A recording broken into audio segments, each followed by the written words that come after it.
Good evening and welcome. Tonight we will be going over the history and geography of Belait in Brunei. Now, some of you may be going, ASMR Geographica, I have never ever heard of Brunei. Where in the world is Brunei? Well, you can see here, Brunei borders Malaysia. It's very interestingly shaped. We'll talk about why and its history. And it is located on the island of Borneo in Southeast Asia.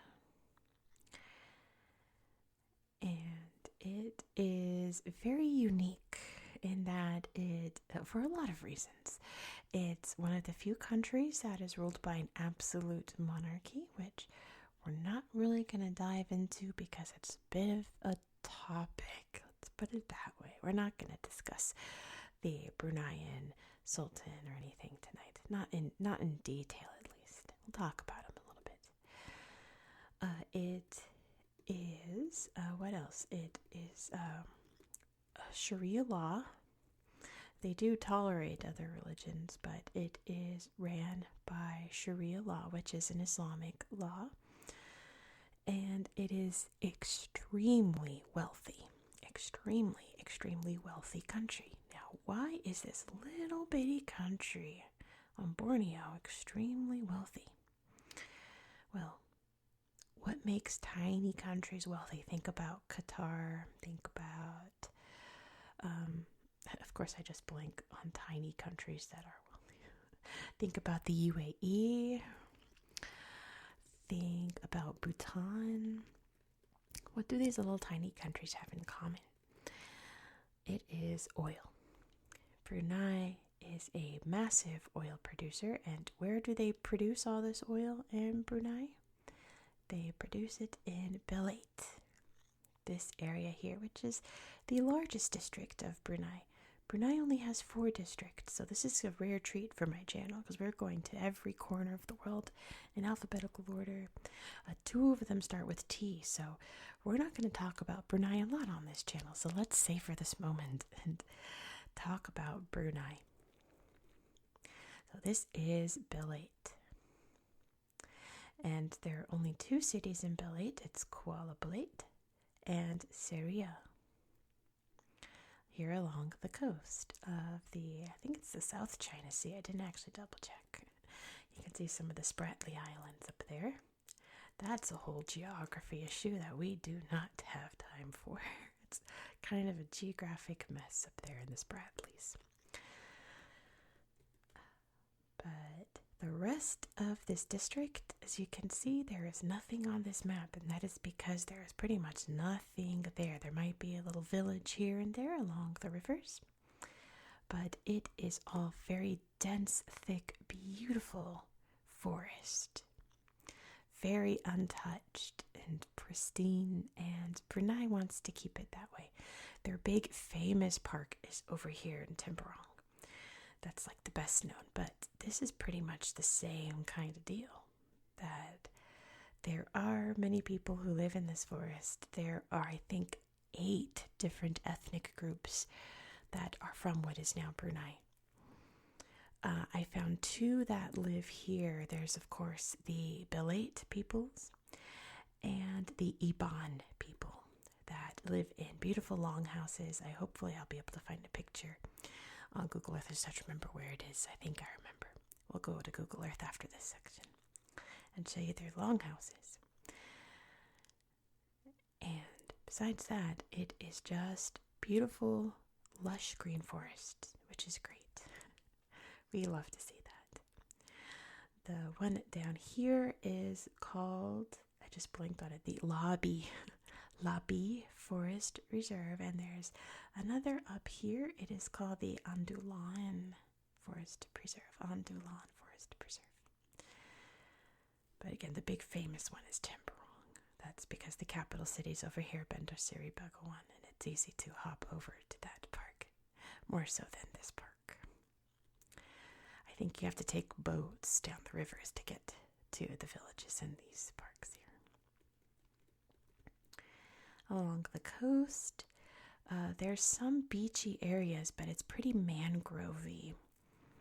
There's actually a beautiful waterfront here. This is the Belait River here, and in Kuala Belait there's a pretty waterfront along the river. But there's crocodiles there, so it's not like a beach that you can swim in. Not advised. So let's talk about the brief history of Brunei. I told you that I would tell you why Brunei is shaped like this. Why is it so tiny? Why is it so bizarre? It is a strange shaped country. And this goes back to the year 1841, where Borneo was pretty much under the control of the British at this point. The Dutch just lost their grip on Indonesia, the Dutch East Indies, and the British Empire was heading down from the Indian subcontinent, trying to latch onto anything that the French already didn't have something latched onto. And they were here in Borneo, which you can actually see Borneo's pretty special because it's the only island in the world that has 3 countries on it. Brunei, Malaysia, and Indonesia's down here. Pretty cool. That's a good geography fact to have in your pocket. Borneo's the only island in the world with 3 countries on it. This island came under the jurisdiction of a man named James Brooke.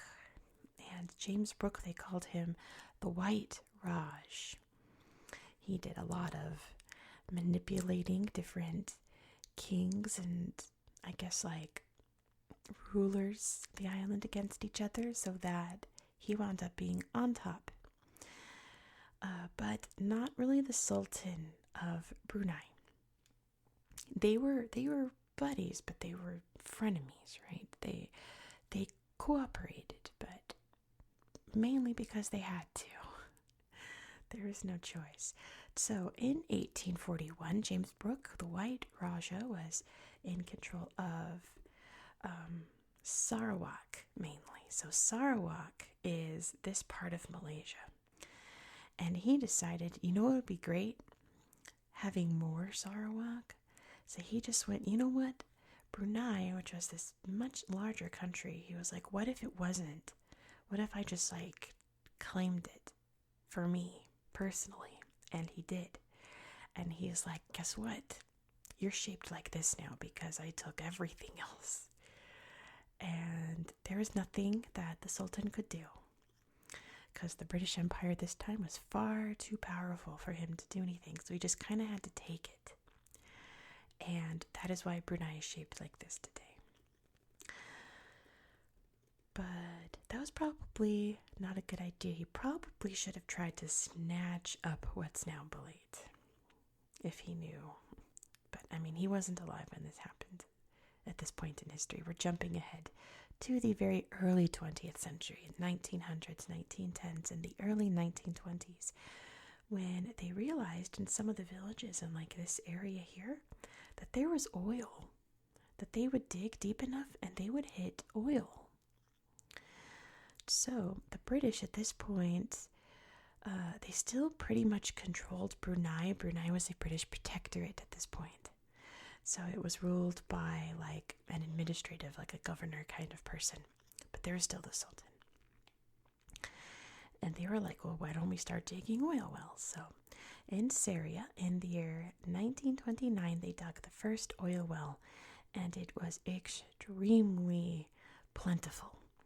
And they realized that there could be a whole oil industry here in Brunei. And they started exploiting it like crazy. Except that something would happen not long after that that would ruin that, and that little something was called World War II. The Japanese would invade in December 1941.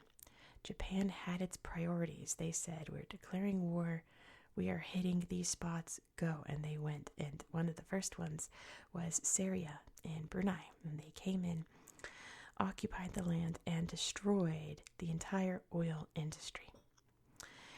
And of course, there's horror stories about what the Japanese did to many peoples in Eastern Asia and Southeast Asia.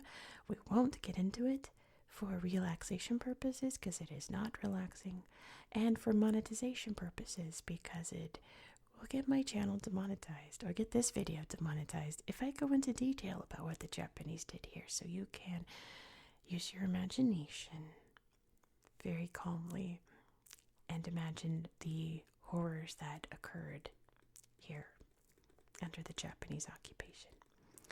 It would eventually be liberated by the Australians in 1945. And Brunei would get right back onto that oil industry and rebuild it all up. So pretty much most of Kuala Belait and Seria that we're going to look at on Google Earth was built in the 1950s because it was destroyed during the Japanese occupation. And to this day, Brunei, like I said, is extremely wealthy. Bandar Seri Begawan is home to the world's largest palace.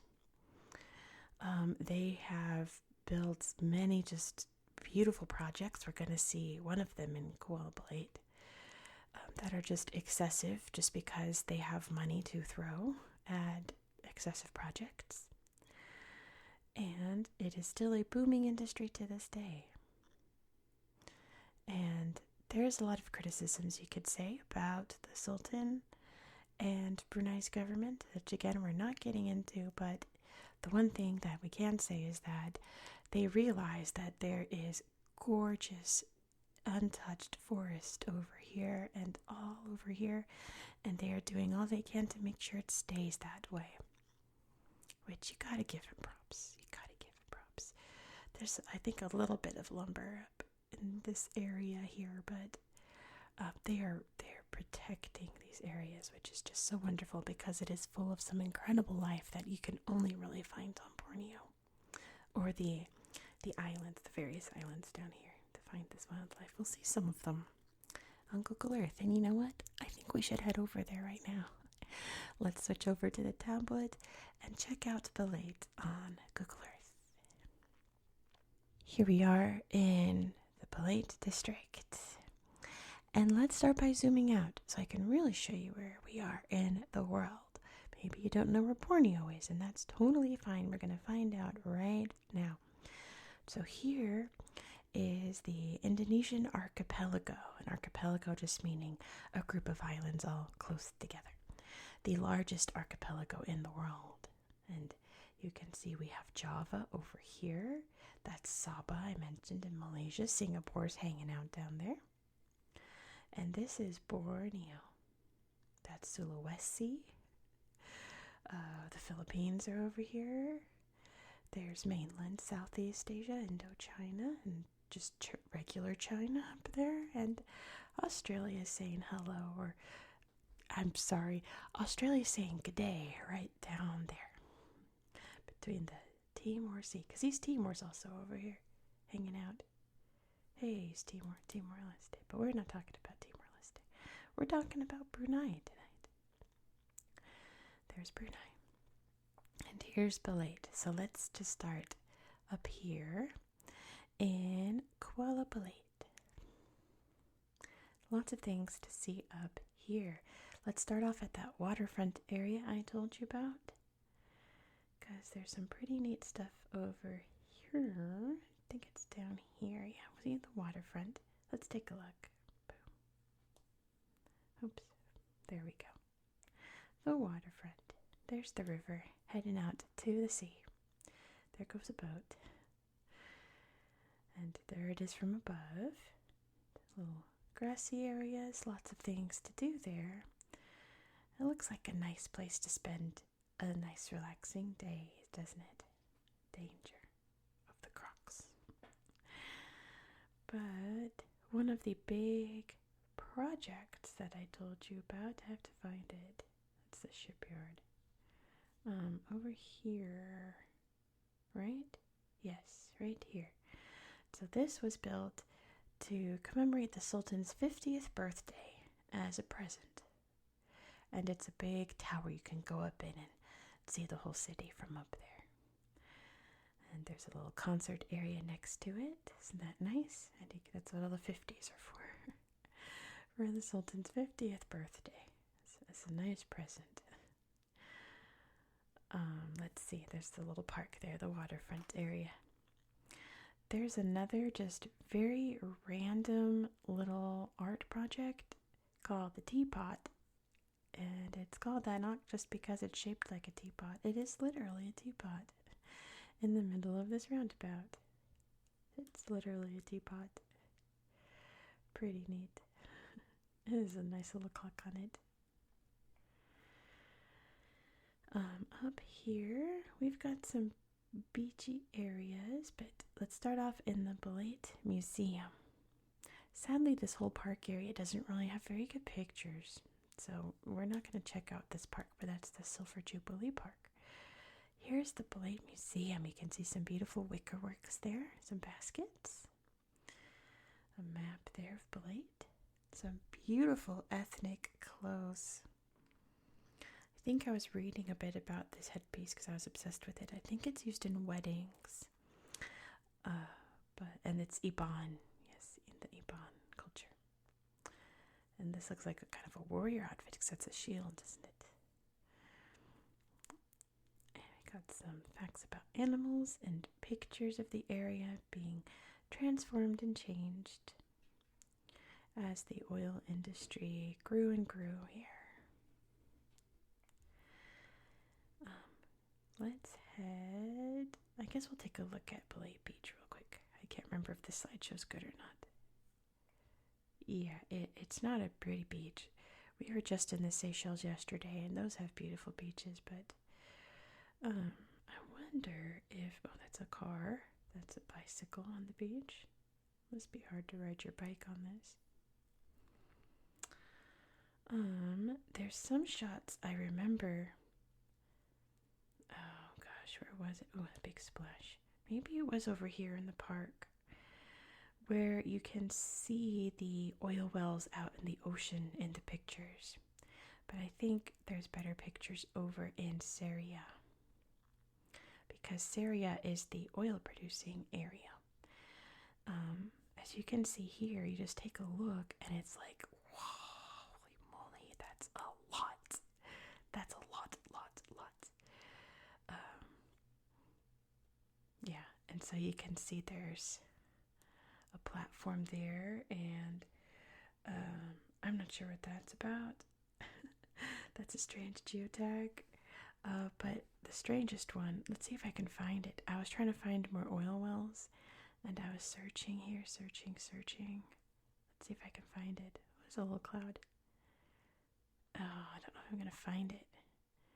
It was just like a very random geotag here in the ocean that someone did. Here it is. The super secret Illuminati. Can you see that? Super secret Illuminati. It says it's blurry. I promise you it's there. It says I'm too close. Hello? There we go. It's so secret you can't see it. It blurs the camera. Anyway. But yeah, oops. I'm passing it by. Over here, Seria. So this was built to commemorate, obviously, the billionth barrel, because it's the billionth barrel monument. And it has the crest of Brunei up there that's located on Brunei's flag. Oh, maybe it was this slideshow. You could see the oil wells in the distance. Yeah, see, look. You have this really pretty little rocky view of the ocean, and then right over there, you can see the platforms. So this is called a nodding donkey.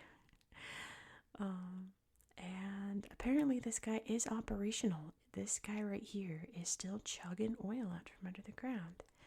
So let's see, this says, let me prop it up so we can read it properly. It says the British Malayan Petroleum Company Limited, well, number 1.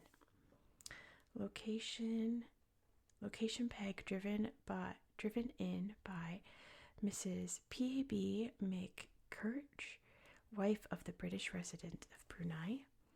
Drilling commenced the 12th July 1928, struck oil at 974 feet on 5th April 1929. Total output 760 tons.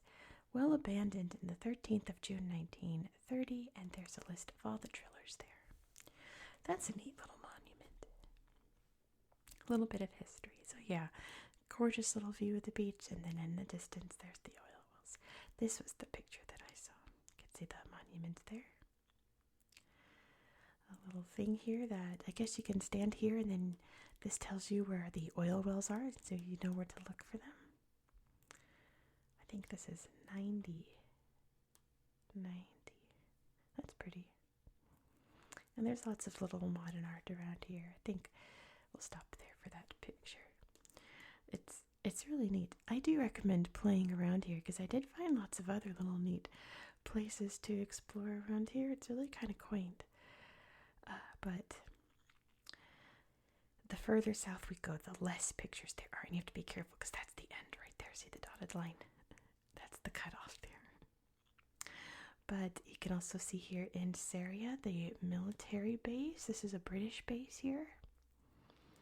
All the barracks and things, that community, that's the parking area. The family shop. There's the Gurkhas. The little supermarket in town. in the what's it called? The barracks, the compound. I don't know what to call it. But there's another one over here. Or maybe it's a school. But yeah, huge, massive industry here. There's a little neighborhood right there. But yeah, it is all production all day long here in Seria. So let's finish this by heading down south to see the forest. We'll start in this forest reserve, the Andalou, where we've got a little friend. This one only has a couple of pictures. There's a bug. There's someone's feet. And there's a guy. Oh, maybe it was his feet. Oh, you couldn't see. I didn't have it in the shot. Maybe it was his feet. Anyway. Yeah, not a lot of pictures here because this isn't a tourist area per se. Here's the Labi Forest Reserve. All the tourist stuff is in Bandar Seri Begawan, BSB. Yeah, it's like you can come out here and see, but it's not really set up for tourists. But there are some beautiful spots, isn't there? My cat's scratching at the door to come into the office. Oh dear, I can't get up. We're looking at pictures. But look at this. Here's a mouse deer. Let's read some facts about the mouse deer. It means, okay, let's see it. There you can see its size. And little facts there. We won't take the time to read the whole thing about mouse deer, but that's one of the many little quaint special animals that you can find here. There's a little farm there. Beautiful waterfalls there. Let's see. Plant life. And from above, just endless green. Oh, it's so pretty. And a little rice farm there. So yeah, you can really see just how emerald green this part of Brunei is. It is like excessively green. It is. It is far too green to be real. It's all trees. Look at that. Unreal how dense it is. So I think this town has a longhouse that we can see. Yep. I remembered. Oh. Maybe not. Oh, kind of. Let's see. There's a little village there. Very, very rural, as you can imagine. They are literally in the middle of nowhere. They got a little gift shop by the looks of it. You can get some hiking provisions. Start off your trek to go to this beautiful waterfall pool and swim in the water. Maybe that's it. Notice this area is controlled. Tourists are hereby reminded to register to the nearest police station prior to visiting the longhouse. That's a good plan, I suppose. Just to make sure that there aren't like strange trespassers, that they're all safely exploring the area.